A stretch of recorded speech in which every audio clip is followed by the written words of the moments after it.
Bismillahirrahmanirrahim and Assalamu alaikum. Welcome to Flicks. Today we will continue the same theme, that is theme 3, and today we will discuss the last passage of the syllabus, that is Surah Kausar. This is verse number 108. So have a look on the translation. To you have we granted abundance, so pray to your Lord and sacrifice. For he who hates you, he will be cut off. This is the shortest surah of the Holy Quran, but very significant for Prophet Sallallahu Alaihi Wasallam and obviously for we Muslims as well. So, note down its key points. You can see on the screen. Point number 1 is abundance. This one word, abundance, really has a vast scope to discuss. So, huge meaning. I'll tell you 3 meanings of abundance. Then prayer, then sacrifice, then last point is enemy. Okay, let's start the main theme of the passage. Surah Kausar is an early Makki surah. Its main theme is Allah's relation with His Messenger and Allah as the Holy Prophet's consoler. So, this surah basically tells us the relationship between Allah and His last messenger, Holy Prophet Sallallahu Alaihi Wasallam. You have to describe the purpose of its revelation, reason, and the background of Surah Kausar as well in a part in the main theme. Kausar means abundance. Prophet Sallallahu Alaihi Wasallam said, Al-Kawthar is a river in paradise whose banks are of gold and it runs over pearls. Its water is whiter than milk and sweeter than honey. Okay, so abundance here means basically a fountain in paradise. Number 2, abundance means Holy Prophet Sallallahu Alaihi Wasallam's followers. Allah promised him to give him a lot of followers who will follow him till the last Muslim will be alive on earth. So as per Allah's promise, this is his abundance, his gift from God.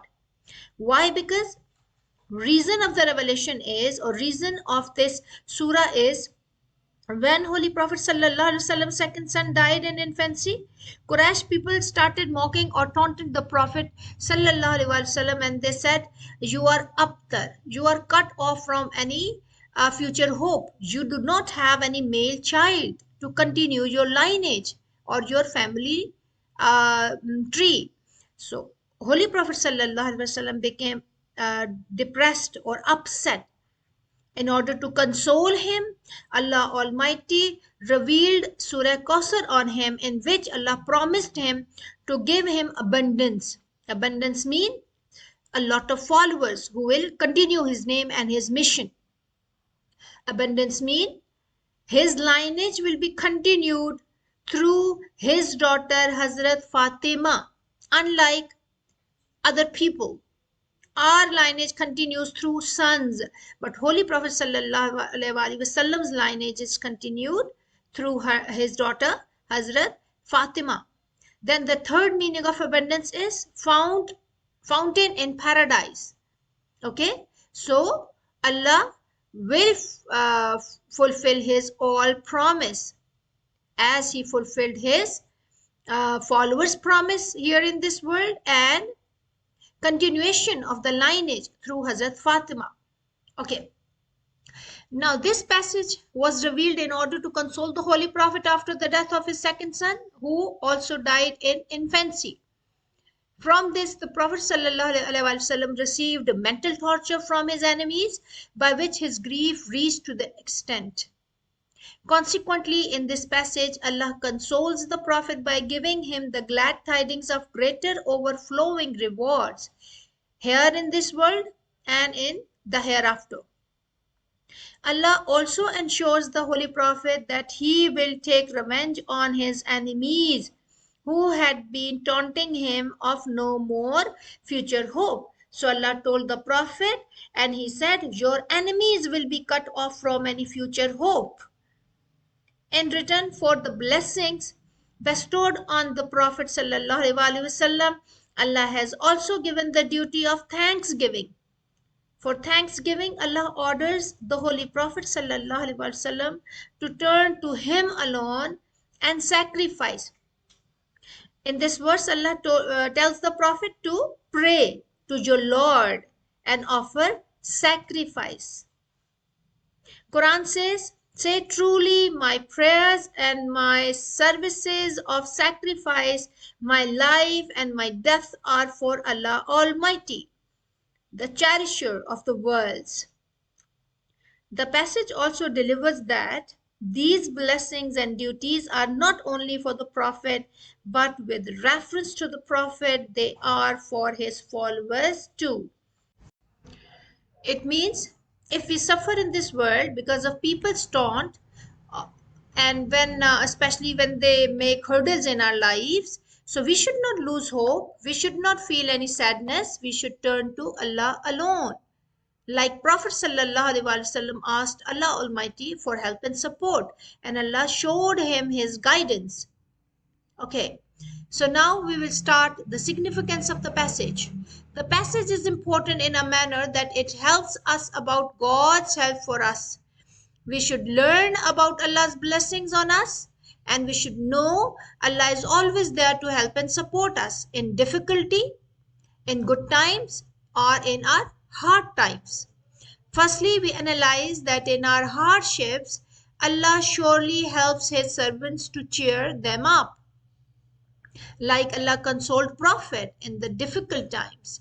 Secondly, by the term Kausar,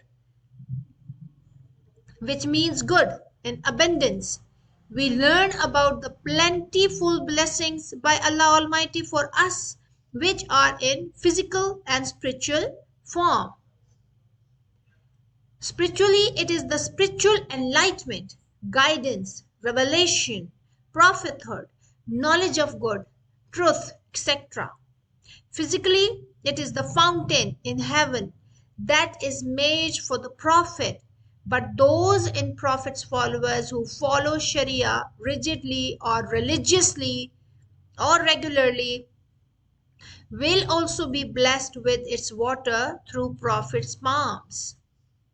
Thus, it motivates us to follow the laws of Allah and the Sunnah of the Prophet to attain these blessings of Allah in the afterlife. Thirdly, it helps us to find the way of showing gratitude to Allah in return of these blessings. For this, it suggests praying and sacrificing animals. It means if Allah is showering all His blessings on us, so we should be grateful to Him. We should not be dependent on the worldly powers or the people. We should be dependent only on Allah Almighty. With greater blessing, Allah gives greater duty. This is why by the term nahar, it means sacrifice. It suggests slaughtering of the camel or any other animal. This sacrifice brings deep physical and spiritual benefits for us that include feeding of the poor and devotion to Allah by spending our time, money, and desires for Allah. It means when we are ready to sacrifice our wealth, our time, our devotion, and our feelings only for Allah Almighty, it means we are humble servants of Him and we are grateful to Him after receiving all the favors from Him.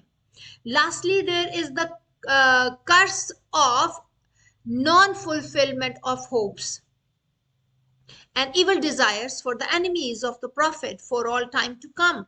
So those who taunted the Prophet, those who teased the Prophet throughout his life, they, according to Allah Almighty, would be cut off from any future hope. It serves as a warning that Allah will deal with the mischief maker who try to defame the Holy Prophet ﷺ by indulging in blasphemous activities. Okay, so just like this, if we face hardships in our life, we are asked to be patient. We are asked to turn to Allah, and we are asked to depend only our Creator, the Lord, Allah Almighty. So Allah will be enough for us in every walk of life. It means if we believe in all these points, we will not only be a good, humble servant of Allah Almighty, but we will try to be a good human as well. Is this clear? I hope it is clear to all of you. If you have any questions, any queries, feel free to write in the chat box.